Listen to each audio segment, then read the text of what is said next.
हम इस वक्त जौनपुर में हैं। कल असदुद्दीन ओवैसी की इस ग्राउंड में सभा होने वाली है।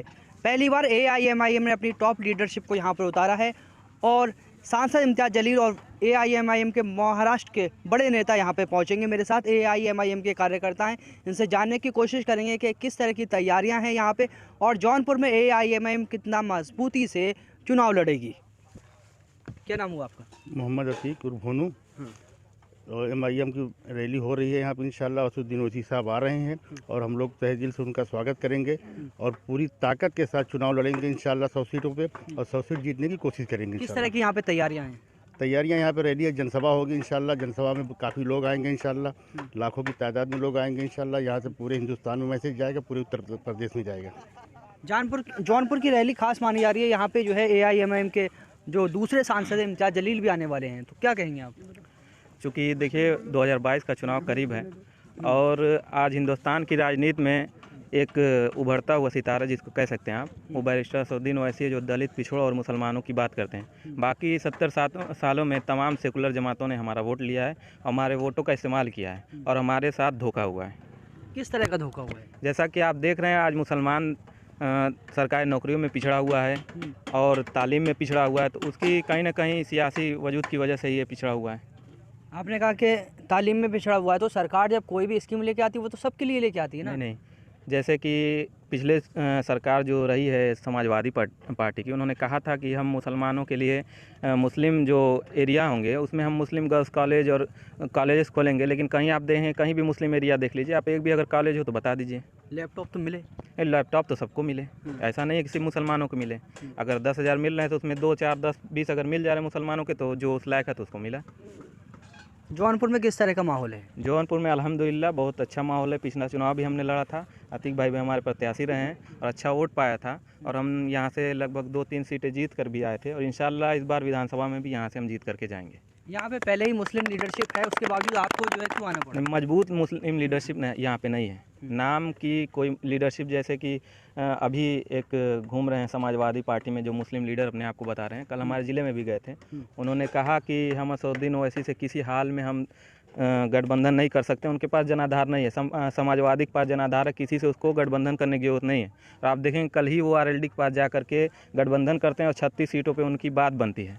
तो इससे यही निकल के आता है कि हम मुसलमानों को अछूत समझा गया है, जो कि 19.1% है, 20% मान लीजिए आप, और यहाँ पे जाट 2-3-4% यही है। लेकिन उनको सीटें मिल रही हैं सम्मान के साथ और हमको सम्मान वो नहीं मिल पा रहा है। अच्छा, अबू आसिम आज़मी जो है ये नारा देते रहे हैं कि मुसलमानों से कि तुम BJP हराओ। बाकी कल जो है RLD का गठबंधन हुआ, RLD को जो है अपनी मनमानी शर्तों पे जो है सीटें मिल रही हैं और डिप्टी CM भी बनेगा। नहीं, देखिए वही तो मैं कह रहा हूँ कि मुसलमानों को सिर्फ लॉलीपॉप दिया गया है। जैसे पिछली सरकार में भी कहा गया था कि मुसलमानों को 18% रिजर्वेशन दिया जाएगा, बिल्कुल नहीं दिया गया। अबू आसिम आज़मी को यहाँ बुलाया गया आजम खान की कमी पूरी करने के लिए, वो कर नहीं पाएंगे। उनके आप तमाम बयान देख लीजिए, उल जलूल बोलते जा रहे हैं अपने आप को। कल बाहुबली बोल दिया मुंह में। उन्होंने प्रेस कॉन्फ्रेंस की तो वहाँ उन्होंने कहा, जब उनसे सवाल किया गया कि मुख्तार के बारे में आप क्या कहेंगे, वो बाहुबली हैं, कह रहे मैं खुद बाहुबली हूँ। तो ये नेता नहीं हो सकता है, उनका दिमाग खाली हो गया है।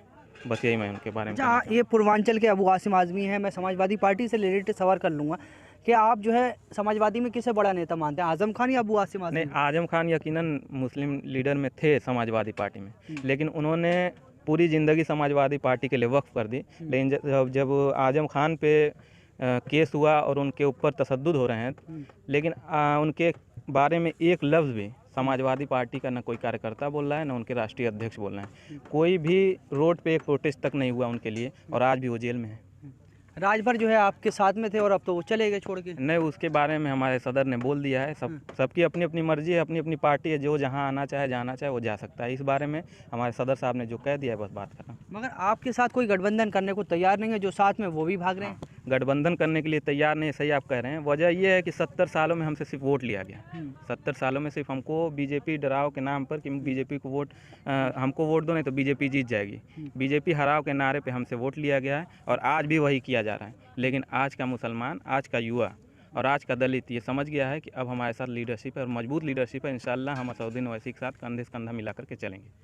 सेकुलर पार्टियों ने कहा कि मुसलमानों से हमेशा के BJP रोको, मगर जो है मुसलमानों ने वोट दिया तब भी BJP नहीं रुकी।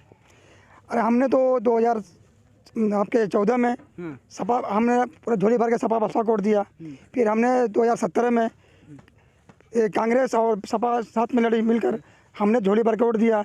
अब बताइए, सिर्फ वैसी साहब बीजेपी को नहीं आए हैं, हम तो झोली भर के सपा को वोट दिए। यादव समाज 7% है, जिसमें 4% बीजेपी को वोट दिया। दलित समाज हमारा वो भी बीजेपी के साथ है। और सिर्फ मुस्लिम को इल्ज़ाम लगा कि मुसलमान वोट काटते हैं, पता है वैसे वोट काटने पीना है। अरविंद केजरीवाल 403 सीटों चुनाव लड़ रहे हैं, वो वोट नहीं काट रहे हैं। कांग्रेस 403 सीटों पर चुनाव लड़ रही है, वो नहीं काट रही है। सपा लड़ रही है गठबंधन के साथ। सिर्फ वैसे हिसाब से दिक्कत क्यों है?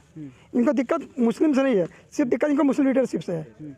अभी फिलहाल अबू आजमी साहब का आया था बयान, मैंने उनसे पूछा भी, मैं अपने नारायणपुर मार्केट में मैंने उनसे पूछा कि सर ये बताइए, आपने बयान दिया था जिसको मुस्लिम लीडरशिप कड़ी करनी हो पाकिस्तान चला जाए, तो सर आप महाराष्ट्र किस लिए यहाँ पे आए हैं? आप तो मुस्लिम लीडरशिप बनाने के लिए आए ना, तो आप कहाँ गए? तो अबू आजमी साहब ने कहा क्या शीशा चढ़ा दिया। तब देखे कि ओवैसी का फैन है, पहले नहीं देखे कि ओवैसी का फैन है, पर तो देखे कि टी शर्ट हमारा देखे कि मीम वाला है, तो सीधा चढ़ाने लगे। तो उनको डर हो गई।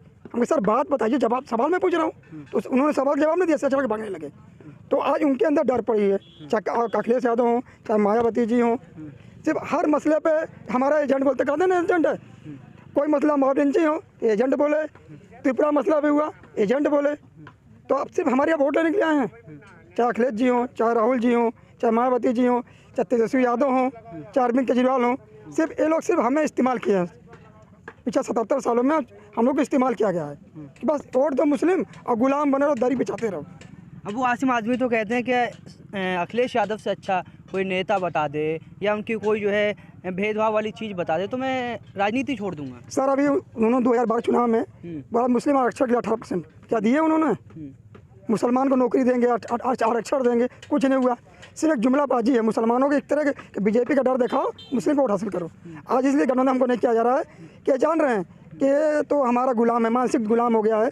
ये जुम्मन समाज जो होता है मुस्लिम में, कौन होते हैं? मुस्लिम समाज जो है, बहुत से जुम्मन हो गए ना, जो सिर्फ दाढ़ी बिछाओ, झंडा उठवाएंगे और अखिलेश की जवानी कुर्बान करेंगे। इनके अंदर एक ही बस है, तो इनके अंदर ये मानसिकता है कि ये जान रहे हैं कि हमें आज इनका बीजेपी का डर दिखाएंगे। पहले दरी उठाएंगे तभी तो बड़े नेता बनेंगे, पहले से दरी से तो हमेशा पिछाते ही चले आ रहे हैं ना, हमेशा पिछाते चले रहे। आज 4 बार हमने मुख्यमंत्री उनको बनाया, 3 बार मुलायम सिंह यादव बने, 1 बार अखिलेश यादव। क्या हमें क्या मिला? हमें कौन सा मिला? आज हम खा के लिए पाकिस्तान की बाउंड्री मिली, कितने मिली? 2000 पाकिस्तान की बाउंड्री हुई और 10 साल पाकिस्तान आज भी कब्जे हैं। बता के लीजिए, आप रिकॉर्ड दिखा।